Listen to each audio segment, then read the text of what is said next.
Hello, everybody. The most powerful connections are the ones that touch our soul.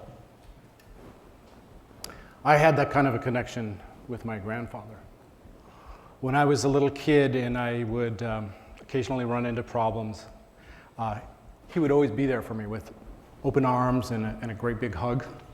And I would just feel the love come pouring through.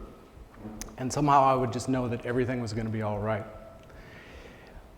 Years later, when my wife CJ and I were getting married, my grandfather decided he wanted to give a toast at our wedding. He was 93 at the time, and so he struggled to even stand up to give this toast. But he started off the toast with the following words.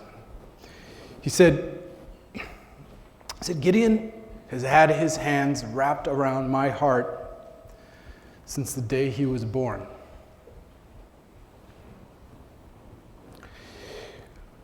The impact that those words had on me at that wedding was profound.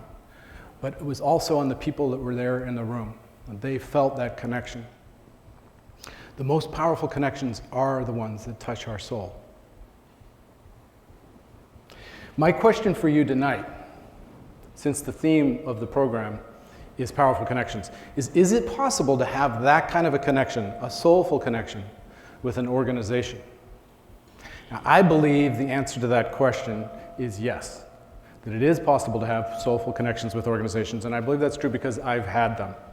And in fact, I actually have them. I have one with this organization, with SVP. My powerful connection with SVP started about 10 years ago when, like many of you in this room, I finally relented to the steady stream of emails coming from Paul Shoemaker and agreed to have coffee with him.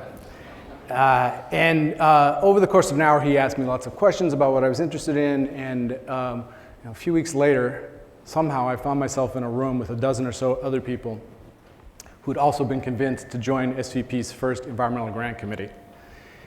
That committee, for me, was a wonderful experience. I was surrounded by really sharp, dedicated, humble, and passionate people who cared a lot about the environment.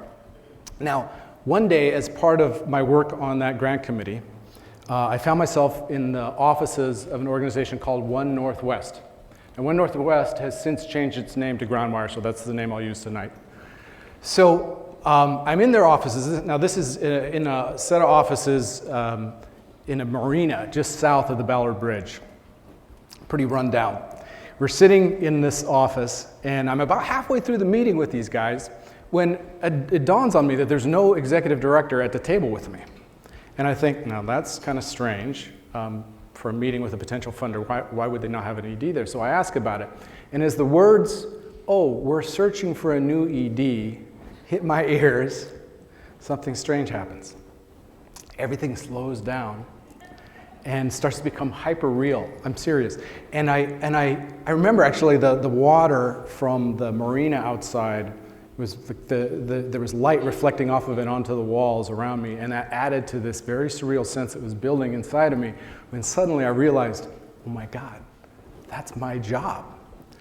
And sure enough, about a month later, I had left my job at Microsoft after about 10 years there and had signed on as the new ED at Groundwire.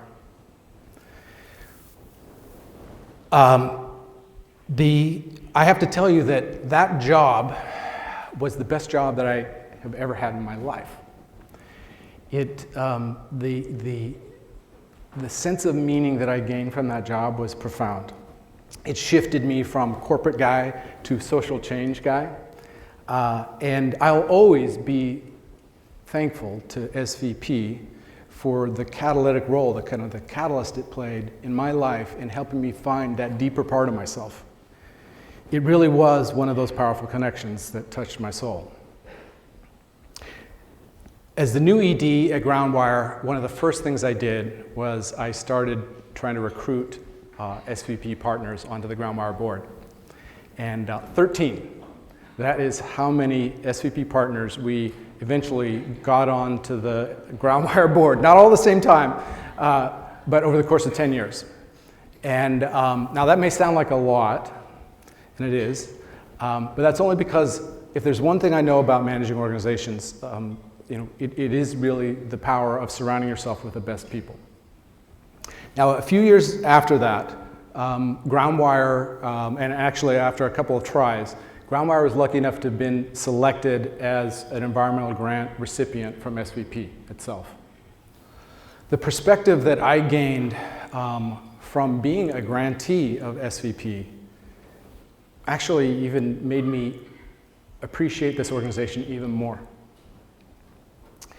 The relationships that we had, that the staff and the board at Groundwire had with the partners and the staff at SVP were amazing. They were real, they were authentic, they were challenging, and yet they were understanding. In short, these were not just funders, these were true partners.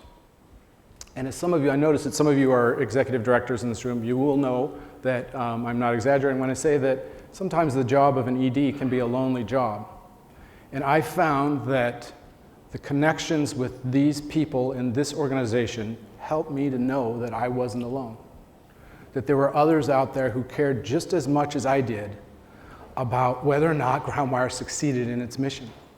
And that sense of fellowship was profound. It was, in short, one of those powerful connections that touched my soul. So when I was growing up, my grandfather went to great lengths to teach me and my sisters the importance of giving back to our communities. And that was in Salt Lake City. And he also went out of his way to make sure that we knew that how important it was to build deep, powerful connections with people as a way to get that done. So I can't help but feel that he's out there. He's out there right now looking down on this situation right now, and he's got a great big smile on his face as he's looking at the connections in this room and the impact that this group is having. And it's making him smile. The most powerful connections are the connections that touch our souls. Thank you.